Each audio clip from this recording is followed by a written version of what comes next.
Assalamualaikum warahmatullahi wabarakatuh. Selamat berjumpa lagi di channel Sampurasun, yaitu channel dongeng ceramah dan sejarah. Dalam video kali ini saya akan membawakan cerita dari daerah Nusa Tenggara Barat, yaitu Raden Cupak dan Raden Gurantang. Sedikit cuplikan dari ringkasan dari cerita Raden Cupak dan Raden Gurantang akan saya bacakan. Cerita ini berasal dari Pulau Lombok. Alkisah, terdapatlah dua kakak beradik yang bernama Raden Cupak dan Raden Gurantang. Meskipun keduanya adalah kakak beradik, tetapi mereka memiliki watak yang sangat berbeda. Raden Cupak sering memperdaya dan mencelakai adiknya, Raden Gurantang. Atas tipu daya Raden Cupak, Raden Gurantang terpaksa hidup merana di gua, serta dituduh sebagai makhluk gentayangan yang jahat. Untunglah akhirnya Putri Sri Ayu Bulan menemukan cara untuk menyelamatkan Raden Gurantang, sekaligus menghukum Raden Cupak yang licik. Nah, itulah ringkasan dari cerita Raden Cupak dan Raden Gurantang. Mari kita saksikan episode-episodenya.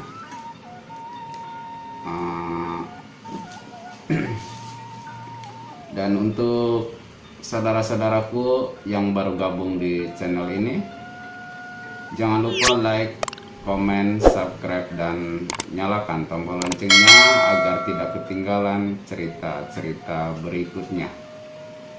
Terima kasih, selamat mendengarkan.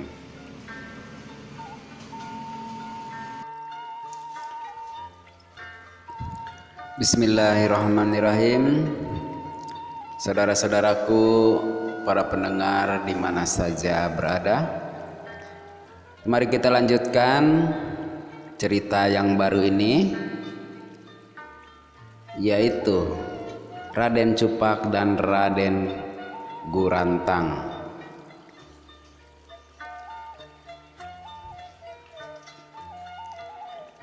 Sekarang di episode atau bagian yang pertama yang berjudul Melawan Raksasa Limandaru. Selamat mendengarkan. Dahulu kala di Pulau Lombok ada seorang raja bernama Prabu Daha. Sri Baginda memerintah dengan adil dan bijaksana, tanahnya subur, rakyatnya pun makmur. Dalam mengatur pemerintahan, raja dibantu oleh dua orang patih, yaitu Patih Mangkubumi dan Patih Mangkunegara. Sri Baginda mempunyai seorang putri yang terkenal elok parasnya bernama Sri Ayu Bulan. Pada suatu hari, Sri Ayu Bulan bermain-main di Taman Sari. Para dayang ikut serta. Seorang pengawal istana yang mendampingi adalah orang yang biasa dipanggil Paman Lurah. Mereka bergembira ria. Di antara mereka ada yang menari, ada pula yang menyanyi. Akan tetapi kegembiraan itu tidak berlangsung lama. Suasana riang berubah menjadi jerit tangis seketika. Tiba-tiba putri Sri Ayu Bulan diambil oleh seorang raksasa. Raksasa itu bernama Limandaru. Paman Lurah dibantu oleh rakyat sekitarnya berusaha mengejar raksasa. Mereka berhasil, tetapi tidak dapat menangkapnya. Paman Lurah mencoba melawan, tidak berhasil. Rakyat banyak berusaha mengerubuti, tetapi juga tidak mampu. Justru banyak rakyat yang menjadi korban. Kesaktian Paman Lurah sangat tidak berarti bagi raksasa Limandaru. Akhirnya Paman Lurah kembali ke Taman Sari dengan perasaan sedih. Hendak melapor ke istana, tidak berani. Untuk beberapa saat ia termenung memikirkan nasib Putri Sri Ayu Bulan. Ia bingung dan ketakutan sekali. Peristiwa diambilnya Sri Ayu Bulan oleh raksasa sakti belum diketahui oleh ayahandanya Prabu Daha. Ketika itu Sri Baginda sedang mengadakan persidangan di istana. Sesudah persidangan selesai, kedua pati mengontrol keadaan istana dan sekitarnya, termasuk Taman Sari. Hal itu sudah menjadi kebiasaan. Sebagai pembesar kerajaan, mereka harus mengetahui keadaan dan keamanan seluruh kerajaan Daha, khususnya di sekitar istana. Sewaktu memasuki Taman Sari, kedua patih mereka curiga. Mengapa tidak ada yang menyambut? Biasanya kalau mereka datang ke Taman Sari selalu mendapat sambutan dan penghormatan. Keadaan sekelilingnya sepi. Kecurigaan makin mendalam ketika melihat Paman Lurah kelihatan sedih, tidak seriang biasanya. Paman Lurah, mengapa Paman kelihatan sedih? Mengapa pula taman ini tampak sepi? Kemana Putri Sri Ayu Bulan? Demikian serangkaian pertanyaan dari Patih Mangkubumi.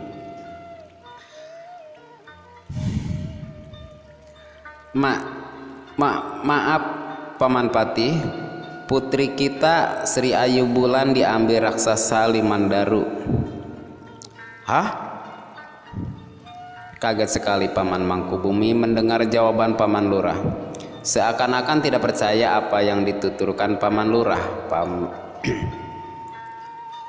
Paman Lurah, Putri Sri Ayu Bulan diambil raksasa. Benar Paman Patih. Badannya gemetar ketika menjawab. Mengapa sampai ada raksasa masuk? Paman tidak tahu. Paman Lurah kemana saja waktu itu? Paman kan ditugaskan menjaga keselamatan Sri Ayu Bulan. Mengapa ada yang mengambil? Paman tidak tahu. Mengapa? Geram sekali Patih Mangkubumi. Ia memegang kerah baju Paman Lurah.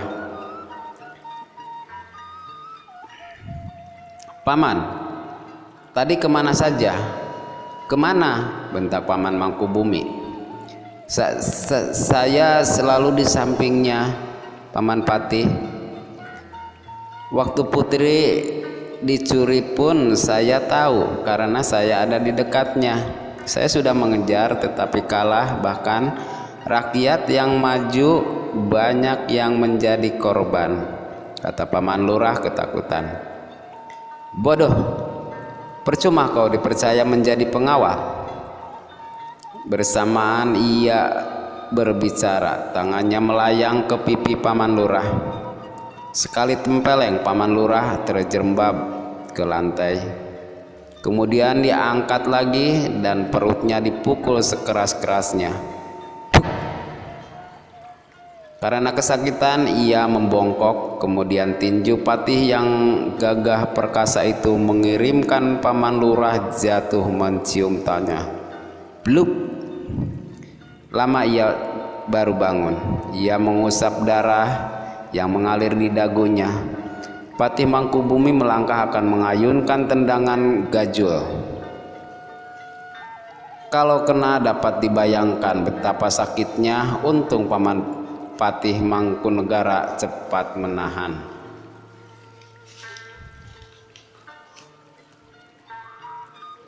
Kalau Kanda Mangkubumi meneruskan persoalan makin rumit.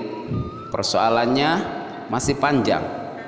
Sebaiknya kita hadapkan saja ke Baginda Raja. Bagindalah yang akan mengadili. Dinda Mangkunegara benar. Tetapi bagaimana murkanya Raja nanti? Kata Patih Mangkubumi mengangguk-angguk. Sudah barang tentu lambat maupun cepat kita harus melapor, maka lebih cepat akan lebih baik. Baik Dinda Mangkunegara, mari kita segera ke istana Paman Lurah. Mari kita menghadap. Kedua patih dan Paman Lurah meninggalkan Taman Sari menuju istana. Sebetulnya badan Paman Lurah masih berasa sakit karena dia sebagai saksi utama. Bagaimanapun sakit dan takutnya ia ikut juga. Kebetulan saat itu Sri Baginda tengah berada di Pendapa Agung. Waktu pembantu utamanya menghadap, raja berdiri tegak penuh wibawa. Pandangannya tajam, memerhatikan patih menghadap secara tiba-tiba. Paman Lurah yang berjalan paling belakang menggigil ketakutan. Paman Patih, mengapa paman berdua membawa Paman Lurah kemari? Bukankah Paman Lurah tadi bersama Putri Sri Ayu Bulan ke Taman Sari? Ampun Tuan, sebelumnya hamba mohon maaf. Mengapa hamba menghadapkan Paman Lurah? Hamba melaporkan bahwa sekarang kerajaan ini sedang tertimpa bencana yang menyedihkan. Putri Sri Ayu Bulan dilarikan oleh seorang raksasa yang bernama Limandaru. Patih Mangkubumi melaporkan. Paman Patih Mangkubumi. Raja Daha memotong kalimat patihnya. Putri Sri Ayu Bulan dilarikan raksasa. Betulkah demikian Paman Lurah? Paman Lurah yang duduk bersila mengangguk, ia tambah gemetaran. Mengapa sampai terjadi? Kemana saja Paman Lurah tadi? Ampun Tuan, hamba selalu mendampinginya. Waktu raksasa membawa lari pun hamba melihat sendiri Tuan, jawab Paman Lurah. Bagus sekali Paman. Beginilah tanggung jawab seorang yang mendapat tugas. Ceroboh sekali kau Paman. Putri Ayu diambil pun Paman diam saja. Bagus benar. Raja Daha berjalan mondar-mandir, tangan kiri ditaruh di belakang, sedang tangan kanan meraba dagunya. Kemari Paman, bentak Raja Daha. Paman Lurah gemetar, namun demi memenuhi perintah ia melangkah juga. Au! Paman Lurah mengadu. Dengan gerakan yang cepat sekali Sri Baginda meninju perut Paman Lurah. Yang dipukul meringis, memegang perutnya, ia membungkuk menahan sakit. Kembali Sri Baginda mengirimkan tinjunya. Terdengar lagi Paman Lurah mengerang, ia terhuyung dan selanjutnya terlentang di lantai. Ia terkulai lemas. Untuk beberapa saat ia tidak mampu bangun. Ketika mencoba bangun, ia rubuh lagi. Darah segar mengalir di pipinya. Ia berusaha berdiri lagi, namun belum sampai berdiri tegak ia jatuh lagi. Sebuah tendangan kembali bersarang di dagunya. Semua yang menyaksikan tidak sampai hati, banyak yang menunduk saja. Dalam keadaan yang demikian, Patih Mangkunegara memberanikan diri maju 2 langkah. Ia mendekati Raja Daha yang masih bertolak pinggang. Paman Lurah terkulai dekat kakinya. Mohon maaf Tuan, perkenankanlah hamba berkata sedikit. Apa yang Baginda rasakan, hamba ikut merasakan. Siapa yang tidak sedih? Putri satu-satunya dilarikan raksasa, hamba merasa sedih sekali. Namun begitu hamba sekadar mengingatkan bahwa tugas kita masih jauh dan masih berat. Kita harus segera mengejar dan menangkap raksasa itu. Kalau tidak terlalu terpukau oleh kesedihan, kita bisa terlambat atau kehilangan jejak. Raksasa harus segera ditangkap, Tuan. Selain itu, menurut hemat hamba, Paman Lurah sudah melaksanakan tugas dengan sebaik-baiknya.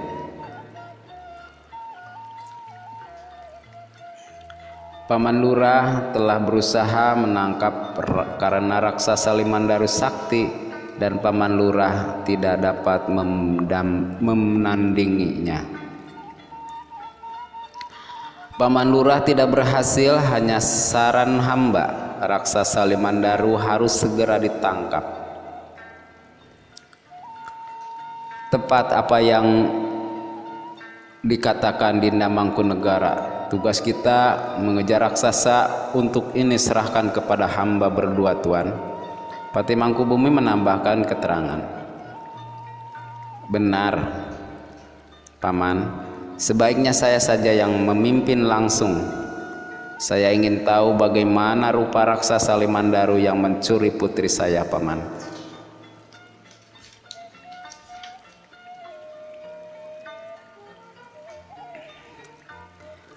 Sabar, Tuan. Paman Mangkubumi menyahut. Masih ada hamba dan Dinda Mangkunegara. Sekarang juga hamba mohon izin. Baiklah kalau begitu, Paman. Doa saya menyertai Paman, semoga Paman sekalian berhasil. Silakan Paman membawa prajurit pilihan secukupnya. Hamba mohon diri, Tuan. Apa sudah siap para prajurit, Dinda Mangkunegara? Kalau sudah, mari jangan menunggu waktu lebih lama lagi. Sudah siap, Kanda Mangkubumi? Kita tinggal berangkat, sahut Pati Mangkunegara.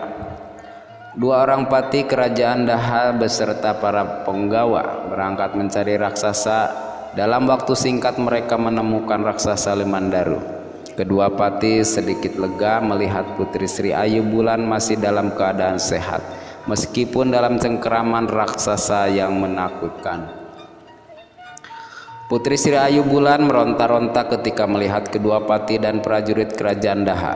Ia berteriak-teriak minta dilepaskan, tetapi raksasa tidak meluluskan kehendak Putri Ayu Bulan.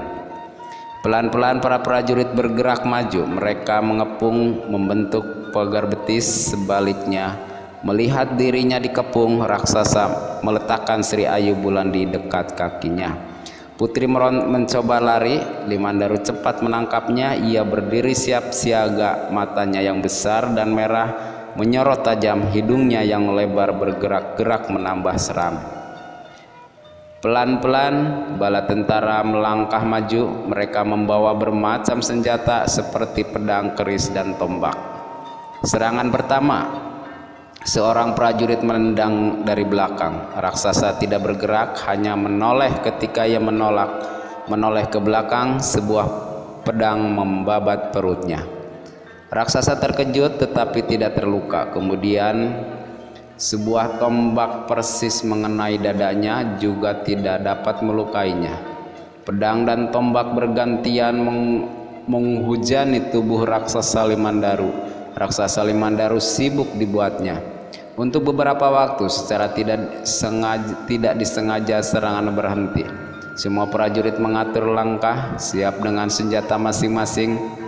Seorang prajurit dari samping kiri menusukkan tombaknya. Sesudah itu para prajurit yang lain mengerubuti. Kelihatan raksasa Limandaru sibuk sekali. Dalam keadaan demikian ia memperdengarkan suara nyaring. Lalu ia membuka mulutnya lebar-lebar. Bersamaan dengan itu berjatuhanlah prajurit Daha. Mereka jatuh dan tidak bangun lagi. Pati Mangkubumi dan Pati Mangkunegara kaget melihat beberapa anak buahnya bergeletakan tidak bernapas. Pati Mangkubumi memberi aba-aba untuk menyerang serentak. Bala tentara kerajaan Daha menyerbu. Begitu menyerang, banyak yang berjatuhan. Yang lain terus menyerang. Akhirnya mereka berguguran juga dalam keadaan mengerikan. Mereka gugur dalam medan tugas disebabkan hawa panas yang dikeluarkan oleh raksasa Limandaru. Memang itulah senjata ampuh raksasa Limandaru. Kedua pati tidak sampai hati melihat prajuritnya gugur dalam keadaan menyedihkan. Lalu ia memerintahkan untuk mundur. Kalau diteruskan prajurit bisa habis. Kini kedua patih berganti menyerang, disaksikan oleh sisa-sisa prajurit. Patih Mangkubumi dan Patih Mangkunegara terkenal sakti dan pandai bertempur. Kalau sepasang patih ini menyerang bersama, kompak dan membahayakan lawan, itulah sebabnya keduanya disegani lawan maupun kawan. Kini keduanya melawan seorang raksasa sakti. Seperti diatur saja, kedua patih berada di arah yang berlawanan. Patih Mangkubumi di sebelah kiri, Patih Mangkunegara berada di sebelah kanan. Patih Mangkunegara memancing gerakan sambil berteriak. Ia menyentakkan kakinya. Limandaru terkejut. Kesempatan ini dimanfaatkan oleh Patih Mangkubumi untuk mengirimkan tendangan persis kena pusar lawan. Hanya berselang beberapa detik, Mangkunegara menendang jantung musuh.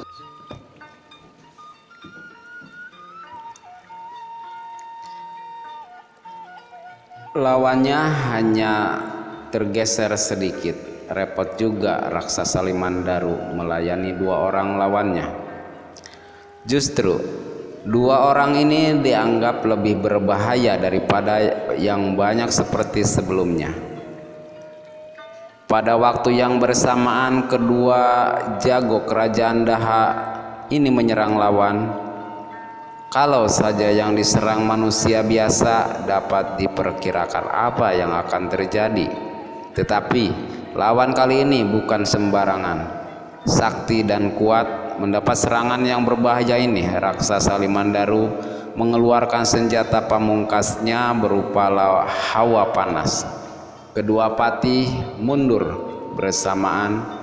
Ketika akan menyerang lagi, kedua patih tersebut telah disambut hawa panas sekali, hingga kedua lawannya tidak sanggup menahan. Sekali lagi kedua patih mencoba menyerbu, tetapi lawannya masih mengandalkan senjata hawa panasnya. Tidak ada jalan lain lagi kecuali patih-patih kepercayaan kerajaan Daha ini mundur untuk tidak menyerang lagi. Dengan perasaan sedih dan malu, Patih Mangkubumi dan Patih Mangkunegara kembali ke istana. Dinda Mangkunegara, musuh kita kali ini luar biasa, sulit ditaklukkan. Bahkan kalau kita teruskan, kita yang kalah. Bagaimana pendapat Dinda Mangkunegara mengatasi masalah ini? Patih Mangkubumi membuka suara. Berkali-kali ia menggelengkan kepala. Ia kelihatan murung sekali. Para prajurit juga tampak lesu dan sedih. Kanda, kita harus melapor kepada Sri Baginda. Saya pun merasa malu sekali. Apa mau dikata, lawan memang benar-benar sulit ditaklukkan. Kalau begitu, marilah kita segera kembali ke istana. Mari Kanda Mangkubumi. Akhirnya kedua patih dan bala tentaranya yang tersisa kembali ke istana untuk melapor. Nah, untuk episode yang pertama yaitu melawan raksasa Limandaru sampai di sini dulu. Dan nantikan episode berikutnya yang kedua, yaitu diadakan sayembara. Saudara-saudaraku yang saya cintai, terima kasih atas kesetiaannya di channel Sampurasundur, dan terima kasih juga yang sudah mendukung dengan cara subscribe channel ini. Terima kasih banyak. Mudah-mudahan Allah Subhanahu wa Ta'ala membalasnya dengan berlipat-lipat ganda dan dimurahkan rezekinya dilancarkan segala urusannya. Terima kasih banyak. Wabillahi taufiq wal hidayah. Wassalamualaikum warahmatullahi wabarakatuh. Sampai jumpa.